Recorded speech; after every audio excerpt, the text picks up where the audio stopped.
Halo semua people bumi yang budiman, gimana kabarnya? Tolong dong para antum-antum sekalian yang budiman dan tanfan, tolong support dong channel ini. View-nya makin hari makin nurun, jir saya juga gak tahu kenapa kayak gitu. Oke, pada video kali ini admin Tanfan akan membahas film balas dendam Korea paling brutal dan paling menggenjotkan. Film ini berjudul I Saw the Devil. Ketika antum-antum sekalian menonton film ini, jiwa-jiwa psikopat kalian akan keluar di film ini. Seperti apa filmnya? Oke, langsung saja kita masuk ke dalam alur filmnya. Film ini diawali dengan scene seorang gadis cantik yang mobilnya terperosok dan ia sedang menunggu datangnya mobil derek. Ia kemudian menelpon suaminya bernama Kim.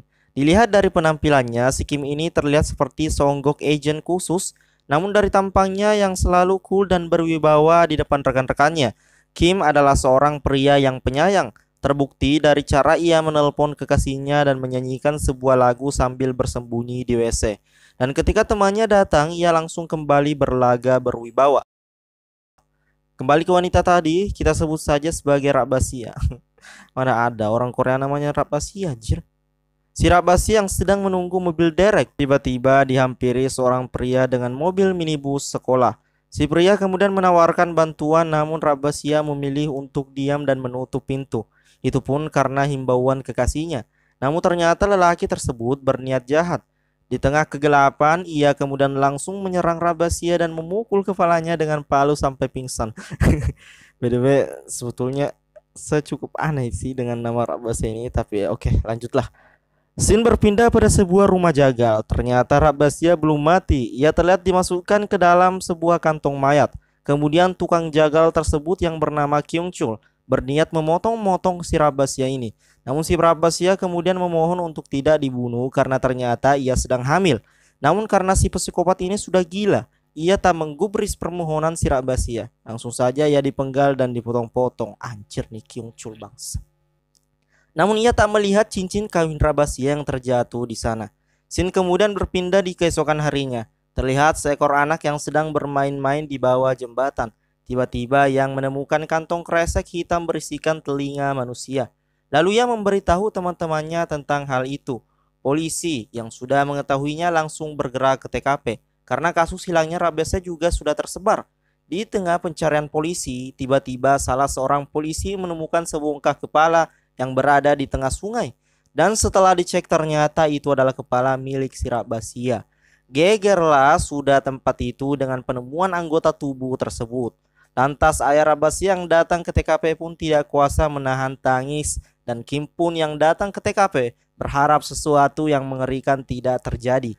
Namun siapa sangka tim forensik yang tergesa-gesa membawa kepala di dalam kotak tiba-tiba terjatuh dan kepala itu menggelinding keluar tepat di depan si Kim. Melihat hal itu, Kim langsung shock berat. Dan siapa yang mengira kejadian itu akan mengubah hidupnya. Kemudian di keesokan harinya, Kim yang melihat bapak mertuanya yang depresi berat sedang duduk di bangku taman.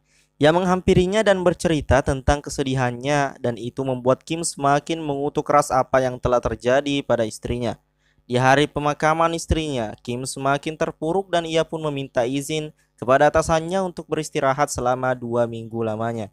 Kemudian Kim merencanakan sesuatu. Ia meminta alat pelacak canggih berbentuk kapsul dari temannya. Kemudian ia pun mencari data-data penjahat yang masih buron kepada mertuanya itu.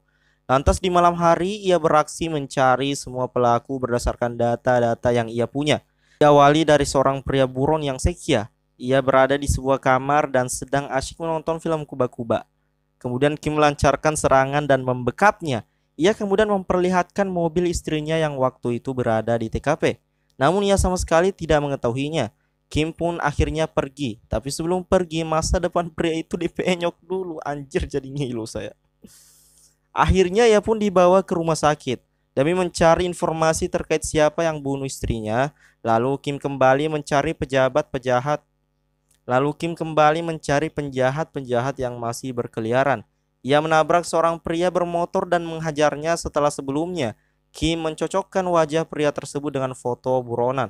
Namun tetap pria tersebut tidak mengetahui apa-apa soal kejadian itu. Lalu Kim yang berada di kediamannya tidak pernah bisa beristirahat dengan tenang. Ia terbayang-bayang terus orang yang telah menghancurkan hidupnya itu. Lantas ia kemudian bangkit dan kembali melacak si pelaku. Dan kali ini ia memegang foto yang benar, seorang pria bernama Kyung Chul. Di tempat lain, Kyung Chul, seorang psikopat gila pemburu wanita cantik, kembali melancarkan aksinya dengan mengajak pulang seorang wanita yang sedang sendiri itu. Tapi karena IQ wanitanya juga cuma 5, dia pun mau-mau aja ikut. Ia juga sebenarnya takut, cuma mau gimana lagi daripada tidak bisa pulang. Tak lama kemudian benar saja, di tengah perjalanan yang sepi, kembali pipa besi mendarat di kepala wanita itu dan seperti biasa dia dibawa ke rumah jagalnya dan dimutilasi di sana. Kim yang kini mencari keberadaan Kyung Chul mulai bergerak ke rumah orang tuanya dan tentu saja di rumah itu cuma ada ibu dan ayahnya dan juga seorang anak. Anaknya itu adalah anak dari Kyung Chul. Dari sini Kim menggali informasi ternyata Kyung Chul adalah sosok pria yang tidak bertanggung jawab dengan menelantarkan anak dan orang tuanya. Bahkan anaknya pun sudah sangat membenci ayahnya ini.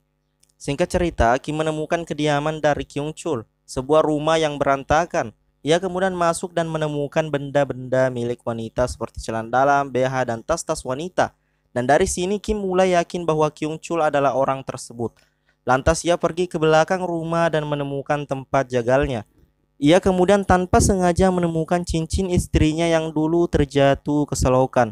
Dan di sini Kim sudah yakin bahwa dia adalah pelakunya. Singkat cerita, Kyung Chul kemudian menculik seekor gadis dan dibawa ke sebuah perkebunan. Di sana ia melancarkan aksinya itu. Tapi sebelum dibunuh, ia mau mengkuba-kuba dulu cewek itu. Untung saja Kim bisa melacak keberadaan Kyung Chul. Mereka akhirnya bertarung dengan sengit di tempat itu.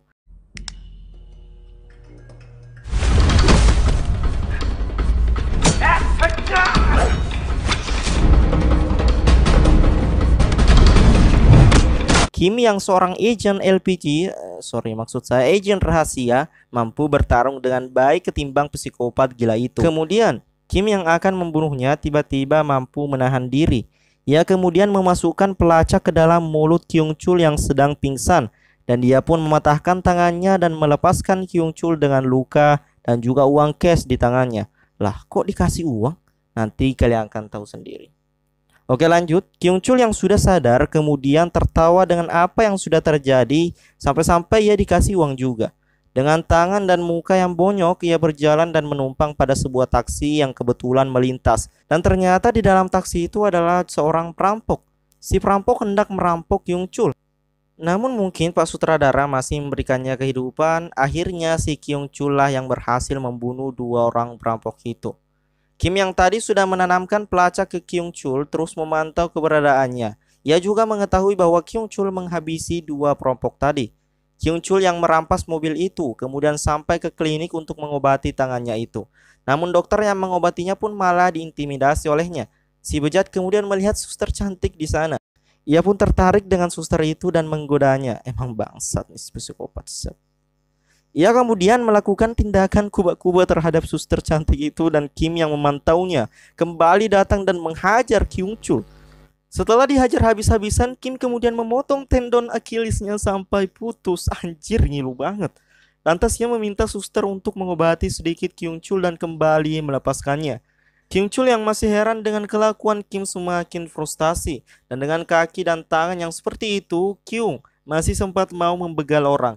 Namun kali ini yang ia berhentikan adalah mobil militer. Alhasil ia gak jadi membegalnya. Kemudian Kyung Chul ingin beristirahat sejenak.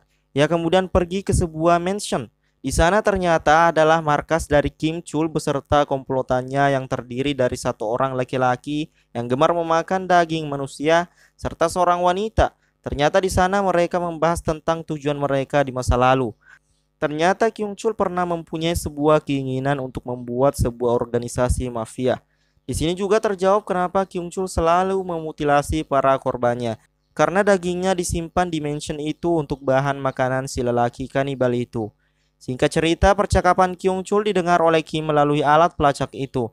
Lantas Kim datang menyerang mansion itu seorang diri. Dengan keahlian agen rahasianya, Kim mampu melumpuhkan semua psikopat yang berada di rumah itu dan memanggil polisi. Namun tidak dengan Kyung Chul. Ia kemudian membawanya dan melepaskan Kyung Chul yang telah dihajar habis-habisan. Setelah tersadar, Kyung Chul mulai sedikit menyadari bahwa dirinya memang sedang dibuntuti dan disadap. Kemudian ia menyadari ada sesuatu di dalam perutnya dan pergi ke apotek guna mencari obat untuk BAB. Akhirnya ia pun mengeluarkan penyadap itu dari perutnya dan mengatakan kepada Kim bahwa dia telah bermain-main dengan orang yang salah dan Kim akan menyesal atas hal itu. Ia kemudian berencana membunuh keluarga Kim yang tersisa, kemudian akan menyerahkan dirinya ke polisi. Kim yang tidak terima dengan hal itu terus mencari keberadaan dari Kyung Chul. Namun dengan alat pelacak yang sudah tidak ada, ia kesulitan mencari Kyung Chul ini.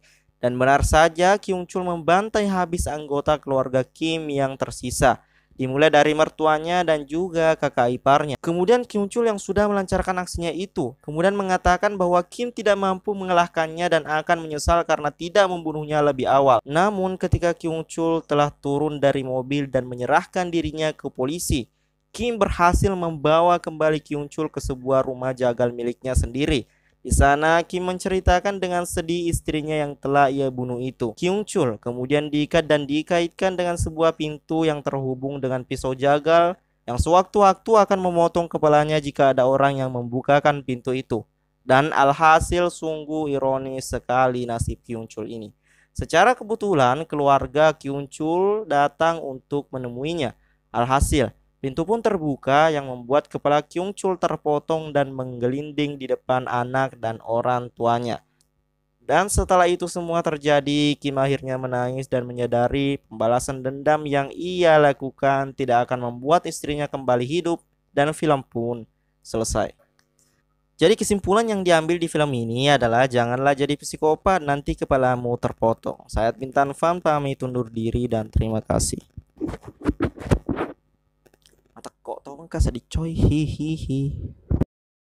Kyung Chul masih sempat mau membanggal sebuah keinginan untuk membuat sebuah organisasi karena dagingnya disimpan dan cari obat untuk BAB. Dia pun mengeluarkan penyadap itu dari